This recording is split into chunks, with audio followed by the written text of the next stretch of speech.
সুপ্রভাত বন্ধুরা, দেখো সকালবেলায় যে ইন্দারা থেকে জল নিয়ে যাচ্ছে বাথরুমে। এত জলের সমস্যা। দেখো আর বাগানটা ঝাড় দিচ্ছি, উঠোন ঝাড় দেওয়া হলো, বাগানটাও ঝাড় দিয়ে দিচ্ছি।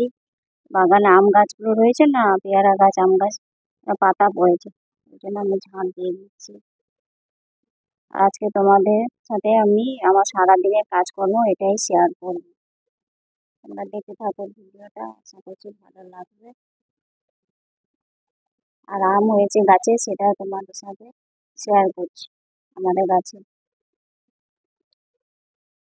দেখো ইন্দারাতে এই যে ঘোড়াটা ঠিক করছে, আর আমি ঝাঁট ফাঁট দিয়ে পা হাত ধুয়ে এই যে আর কটা আম পড়েছিল সেগুলোকে ধুয়ে নিয়ে ঘরে চলে যাচ্ছি।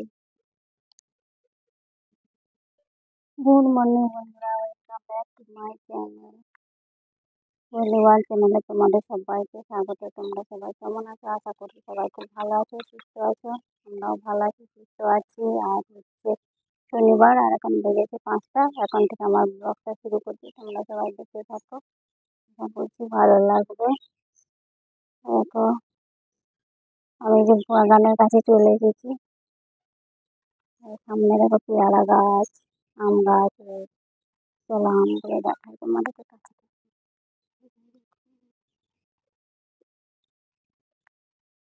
দেখেছো আম হয়েছে।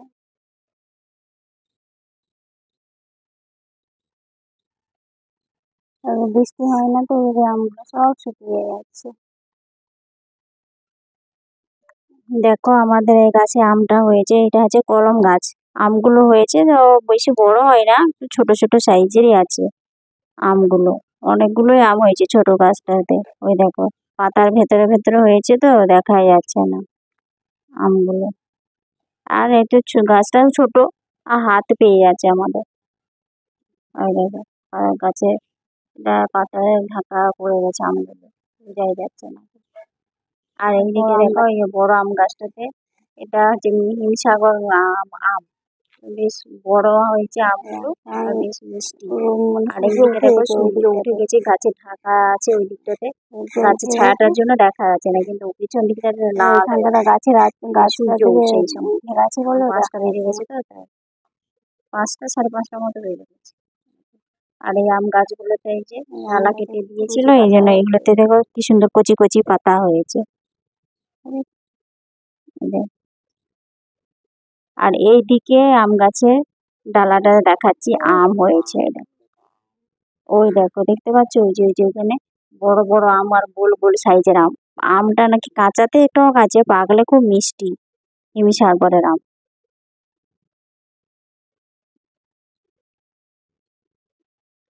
আর দেখো এখানে মেয়ে বসে আছে, ঘুম থেকে উঠে খাটে আর এসে হাওয়া খেয়েছিল, গলা ব্যথা হয়ে গেছে। আর ওই যে ওর বাবা এই যে দাঁড়াতে জল তুলবে, দাঁড়িয়ে আছে।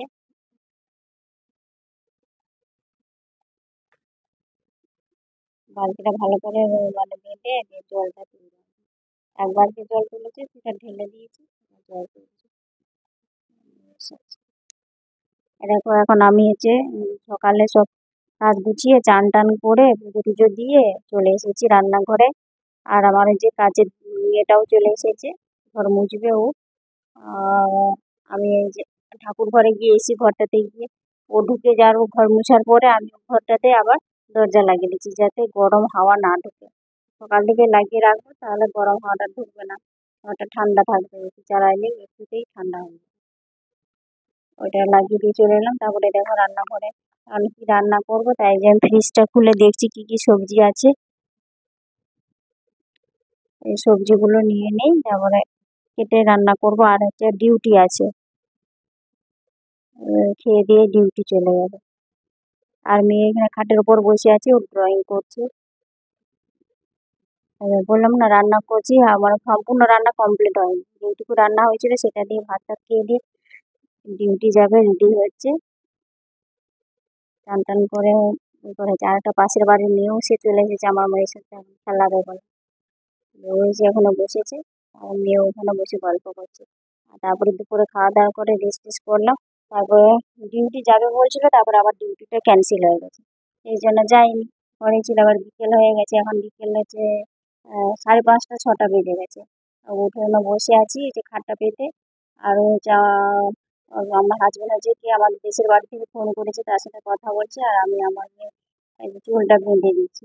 আর ওরা দুজনে আছে সেই নেল পালিশের বক্সের মধ্যে নেল পালিশগুলো রয়েছে, তো তাই আমি বললাম যেগুলো শুকিয়ে গেছে সেগুলো ফেলে দাও, অনেকগুলো নেল পালিশ ভরে রয়েছে। তাই ওরা ওই দুজনে নেল পালিশটা চেক করছে কোনটায় ভালো আছে কোনটায় শুকিয়ে গেছে। আমি তাই মেয়ের চুলটা বেঁধে দিচ্ছি, তেল টেল একটু দিয়ে চুলটা বেঁধে দিচ্ছি। আর বড় হয়ে গেছে চুলটা, আমি বারে বারে বলছি চুল কাটতে। চুল আর কাটবে কি করে, এই তো মানে মে মাসে জন্ম মাস আছে, ও কাটতে পারবে না। আর দুর্গা পূজার আগেই কাটিয়ে দেবে। এখন থাক, অত বড় চুল আর চুল নিজের যত্ন করতে জানে না, কিছু না। বসে বসে ওরা সবাই নেল পালিশ করছে, আমরা বসে আছি এখানে গল্প করছি। আর এই দাঁড়ায় জল তুলছি সেটাই দেখছি। ইঁদারাতে এবার জলটা ইঁদারায় মনে হচ্ছে বেশি জল নেই, অল্প জল আছে। জলটা তুলছে না, জলটা তখন নোংরা, মানে একটু ঘোলা ঘোলা লাগছে। সেই জলটা না চান করা যাবে না কিছু করা, শুধু ওই বাথরুম করা যাবে। আর হচ্ছে ওই বাসন টুসন ধোয়া যায়, এই করা যায়, আর গাছে জল দেয়, এইটাই হচ্ছে, আর কিছুই হচ্ছে না। এত সমস্যা না, আর এত কষ্ট কি বলবো। না বৃষ্টি হচ্ছে, না এই পৌরসভা থেকে জল দিচ্ছে, এখানে ব্যবস্থা করছে, কিছুই করছে না।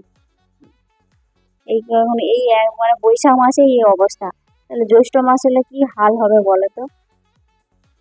তাও আমাদের আবার জল কিনতে হচ্ছে। একটা জল আমরা একজনের কাছে জল কিনে খাচ্ছি, আর একজনের জল দিচ্ছে সেটা চান করার জন্য নিচ্ছি।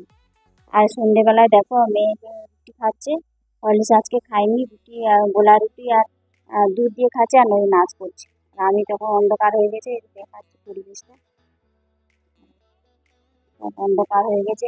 বাইরে বসেছি, বাইরেও হাওয়া নেই, এই জন্য ফ্যানটা লাগিয়ে দিয়েছি, এটা মশা টশা না কামড়ায়। ওখানে বসে বসেছিলাম, ব্যাস এবারে রাতে ডিনার করব। আর যে আমি গোলা রুটি আর হচ্ছে দুধ নিয়ে আর সবজি দিয়ে খাচ্ছি। আর আমার হাজবেন্ড হচ্ছে, ও তো ভিজে ভাত গরম পড়ে গেছে, মানে দুপুরে একটু ভাত বেশি করা হয় সেটাতে জল ঢেলে রেখে দিই, আর সবজিও বেশি থাকে সেটা দিয়েও ভাত খেয়ে নিচ্ছে। আমাদের রাতে খাওয়া দাওয়া হলো, আমরা রুটি খেলাম আর ভাত খেলো। আমার গোলা রুটি আর দুধ দিয়ে খেলাম আর সবজি দিয়ে। খাওয়া দাওয়া করে এখন বিছানাতে চলে এলাম। দেখো মশারি টাঙানো হলো, এসি চালিয়ে দিয়েছি। আর ভিডিওটা এখানে শেষ করছি। ভিডিওটা যদি ভালো লাগে তাহলে লাইক করে দিও, আর চ্যানেলটাকে সাবস্ক্রাইব করে দিও। তো তখন সবাই ভালো থাকো, সুস্থ থাকো, দেখা হচ্ছে পরের দিনেতে। তো তখন সবাইকে গুড নাইট, বাই।